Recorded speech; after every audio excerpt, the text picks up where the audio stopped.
Friday Fertility. I'm Dr. John Preston Perry, and I am speaking today about diminished ovarian reserve and premature ovarian failure. Now, again, I hate the terms that are used for this. I think that premature ovarian failure, there is no failure. Nobody has done anything wrong. It is not fault. The name is just, bothersome to me. But at the same time, it's what people conventionally use, and I just, again, bring it up so that everyone knows what I'm talking about. But ultimately, also, I think the reason I don't like it, and I prefer diminished ovarian reserve as a term, is because ovarian failure describes a point where it's just things are gone and there's nothing. And that's really not entirely the case, that people are on a continuum and there are varying points where something can happen, and sometimes also, not only can it be bad, but then it can get good again. And so you can go to having very few eggs to all of a sudden having more. This is particularly with autoimmune sources. But at the same time, people still have a gestalt about where they are and what's going on. And we're going to talk about sort of how the ovaries work, what causes it, what can you do to improve it, and ultimately, how do you grapple or work with what is going on for the ovaries. So this is a picture of sort of where the eggs are. And they start off here at birth, and then they're sort of going down along the time, and then over time, they're getting even worse. And so as you get to your late 30s, down here, there are far fewer eggs. Everyone thinks, oh my gosh, I'm hitting my 30s, I'm really losing all my eggs now. No, you can say that a person has been losing eggs, going reverse, all the way since birth. And really, it's just as you start hitting the late 30s and early 40s that there's far less reserve left, so it starts mattering. So it's a continual rate of loss. And you can't this is called gonadotropin independent. That's a fancy name for saying, hey, you can't take birth control pills or Lupron or something like that will then get it so you can have menopause in your 60s or 70s. It doesn't work that way. The eggs that you produce, this is one of the dogmas that we teach almost every single med student. And we say, okay, all the eggs you're born with, those are the ones you have for life. And so the eggs that you ovulate later in life, this is called the production line theory, they are later generation copies. And so they're more likely to make mistakes. So if you think of a game of telephone, you're 2 people down the line, you get the original message, you're 20 people down the line, you have no idea what the first person said. Well, what happens is the later generation copies that are released, these are ones that are more likely to have mistakes. And so as you see from this slide here, that as the quantity goes down here for the number of eggs, this right here, which is the rate of chromosomal abnormalities, it's going up. And I think people are on a continuum for this. This is one of the hard things about ovarian reserve counseling and things like that. Some people don't have as much as they want for quantity. Some people don't have as much for quality. But then also, you can have very few eggs and still have some very good quality. And again, my wife was running out of eggs when we had Lucas at 41. But at the same time, I think he's pretty high quality and a good kid. And so I'm very happy with it. But with an antral follicle count of 3, things are a lot harder to do things. But similarly, I've seen people, and I can think of a few in particular, where we've gotten 6 blastocysts, or recently a person with 10 blastocysts. And where almost all of them, or even all of them, were chromosomally abnormal. And this isn't to say that there isn't a good egg in the midst, but it means these people were struggling for years with a ton of eggs, where they were trying to get sperm and egg to meet each other, but the DNA inherent to the egg just had mistakes. Now, often there are a little bit of mistakes that can be overcome. You think of a book. You can have your book and it is missing a chapter, it's missing a page. That's pretty severe, and a lot of people would say, hey, there's something meaningfully wrong with this book. Conversely, or as an extra chapter or an extra page, conversely, if you have an extra word or missing a word or an extra letter or missing a letter, usually those are small enough that it won't be noticed. This is really important because when we have, not always, but a lot of times when eggs or embryos don't work the way they should, and it's invisible, it's because of those missing words or letters that are still too small to be picked up with conventional testing. So this is something to realize, that ultimately people just say, oh, I am this age, I am 38, I am 41. It's not that simple. You can be that age, but what is your baseline reserve for the eggs? And, again, not only how many pages are in your book, but how accurate are the letters and words that are in there. Now, this is a picture for start saying where the ovaries are. And what you can have is just here in the middle, this is the normal. And down by here, this is sort of that 5% range for things. And this is the top 5%. So this is bottom 5%, top 5%.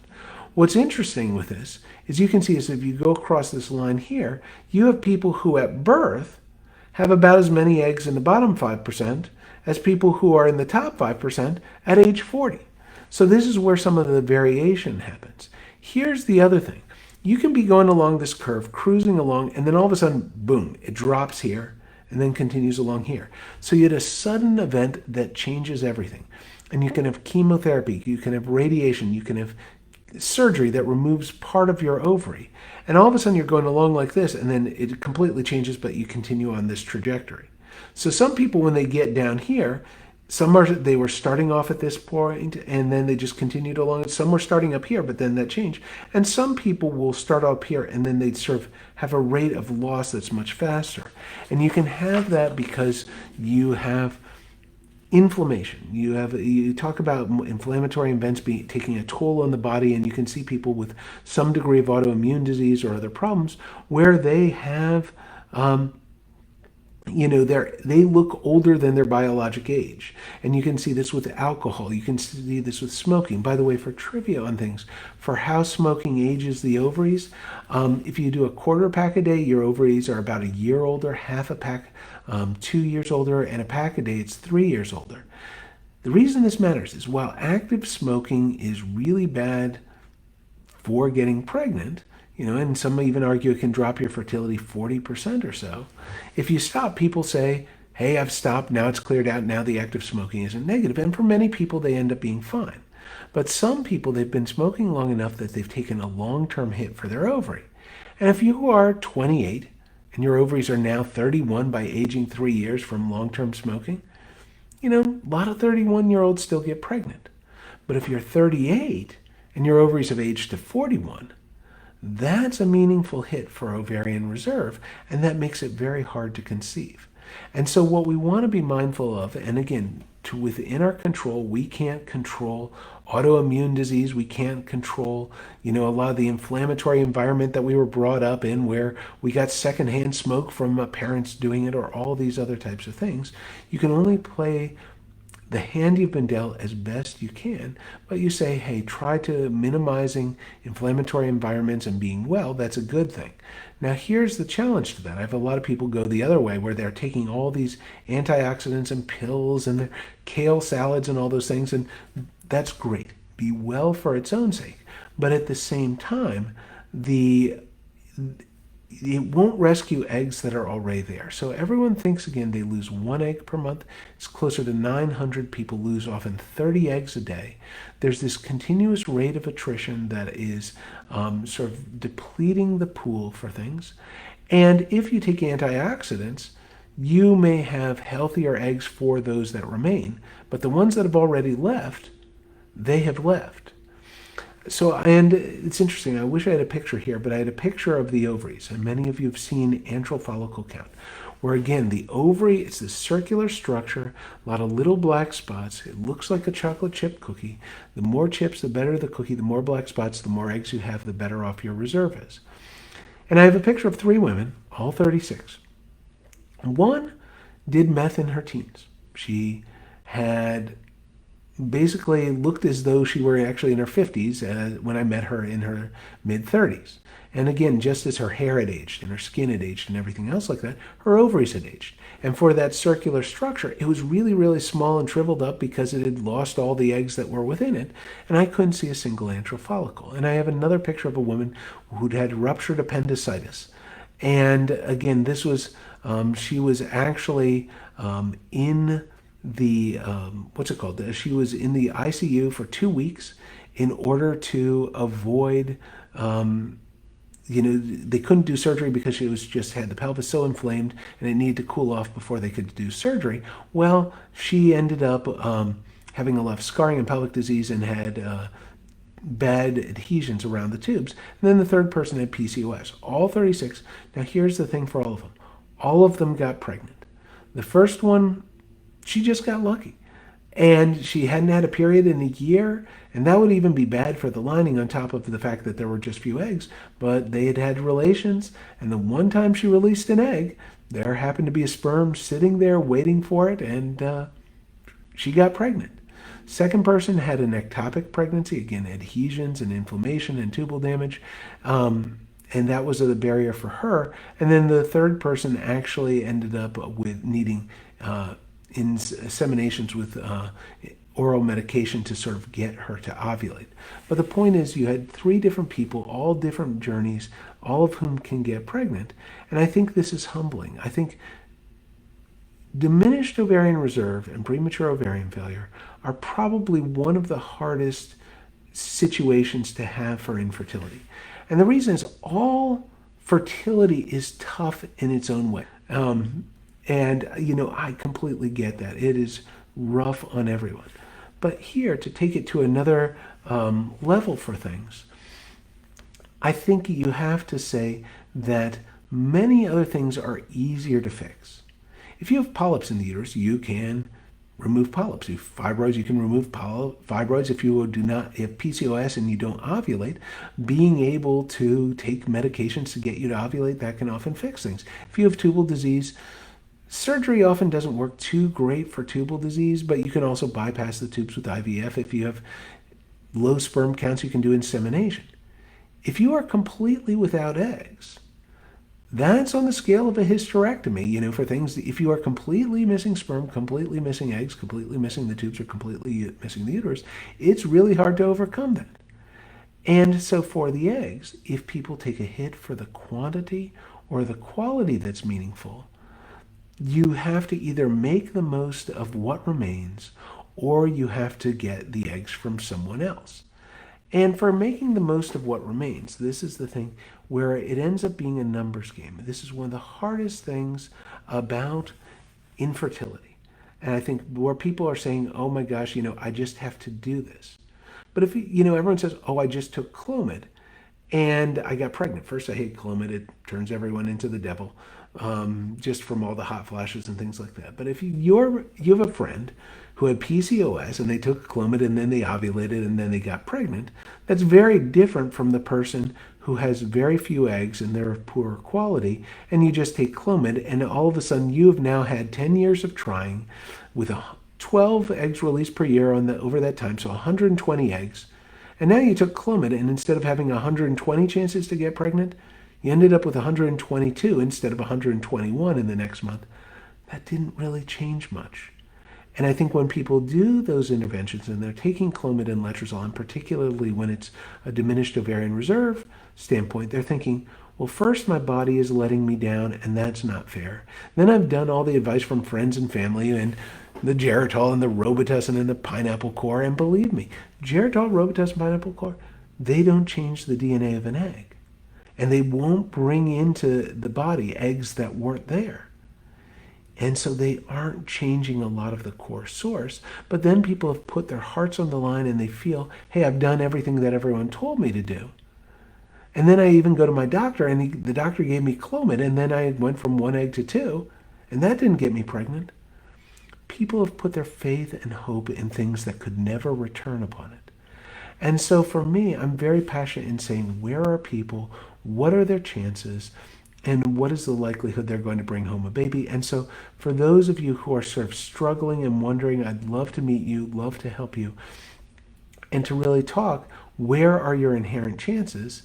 And then how much does an extra egg or 2 eggs or 3 eggs or whatever is chosen for you, how much does that help? But I think half the challenge is in the expectations. The other thing is that it's not just, again, a quantity issue, but a quality issue. And generally, when you're in your 20s, you know, 80, 90% of eggs are chromosomally normal, and people can argue the numbers, but ballpark, most are good. And as you get to the early 30s, maybe 2/3 are good, and as you get to mid to late 30s, 1/3 are, and certainly by the 40s, it's a quarter or less. And by 45, you can even see 90, 95% of eggs are chromosomally abnormal. This is one of the most important things in calculating that game or those numbers for things, where part of it's quantity. The more eggs it can get, the more likely there's a good one in there. But also for the quality, the older we get, the more likely there's a quality issue. Not universally, but most of the time. And so if you're 45 and you have one egg to choose from in a month, and 90, 95% are abnormal, it means you might only release one egg per year. That's high quality, which makes it really hard to get pregnant downstream. And there are just fewer opportunities relative to, again, the 30-year-old where you get 3 eggs and most of them were normal to begin with. They will have 2 opportunities in a month if you get 3 eggs in the 30-year-old. Conversely, the 45-year-old might only have 4 chances a year if you get 3 eggs per month. And so this is really important in terms of managing the expectations for people. So one of the tricks is, again, you get more eggs. Then, I don't like to do PGT early on for fertility for people, particularly when there's diminished ovarian reserve. And the reason is I think it can help people. And I always say, look, if you do testing, you can identify Down syndrome, you can identify quality issues for the eggs. The challenge is if you do IVF and you get 3 eggs and end up with 1 blastocyst, 1 high quality embryo, you're adding often $3,000, $4,000 on for your cost of PGT for just the 1 embryo that would either take or not.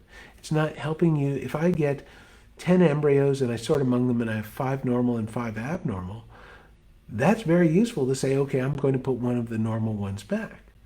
But if I have just 1, you're stuck with what you've got, and that's one of the key challenges. And so we have to work to get as much as we can for numbers. And then the quality, again, that's an age factor, but it's also individual genetic variation for things. There are a lot of challenges. Now, how do you end up treating it? Again, you start her younger. That's after the fact. You can't really fix that. You can get more. And again, if you have 3 eggs in a month, that's triple the chance of finding a normal one relative to just 1. And then also you can get them from someone else. Now, people really have concerns about using donor egg. I had a woman a few months back, she said, I am never going to do donor egg because I am not paying for my husband to carry a pregnancy, or for me to carry a pregnancy that my husband had with another woman. And that is not how the biology works. Although I can empathize with where she's coming from. But remember that when you are carrying the pregnancy, there are epigenetic influences. The way to think of that is that if there is an electrician that wires your house, you're still determining which light switches are on and off. And so while some of that's inherent to the wiring, the other is from what it activates within your body. And you can find all these times where, again, a child looks so much like the woman who carried him and delivered him, even though it wasn't her DNA. And I see this all the time. And I think this is one of the challenges. We have so many celebrities who go out there and use an egg donor. And then they talk about that it was their child, and it is their child, but the way they phrase it makes it seem as though it was their DNA when it's not. And I think that it creates these unrealistic expectations.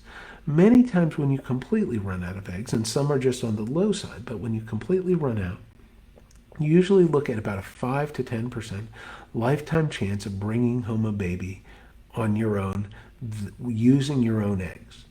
And this seems to be a little bit more as you get into the younger years, in your 20s, and a little bit more for autoimmune disease, where autoimmune disease can again wax and wane, and it can be there and then disappear, and then the eggs pop up again.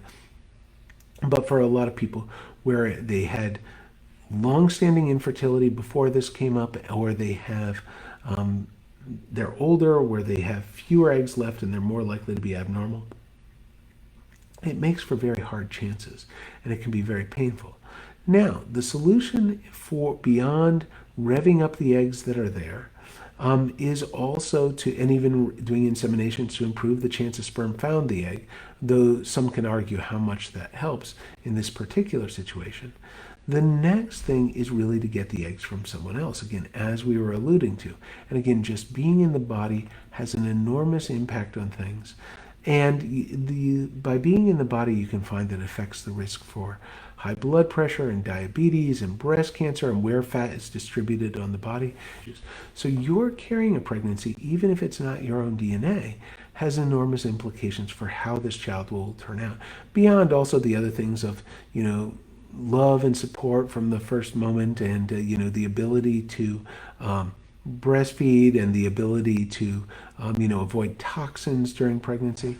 So I think we have to think about what is right for people, and in terms of exploring what happens for the eggs, you can only use the eggs you have. You can try to rev them up so that sperm are more likely to find them. You can even do embryo culture through IVF, where again you're having better chances per egg by being outside of the body initially.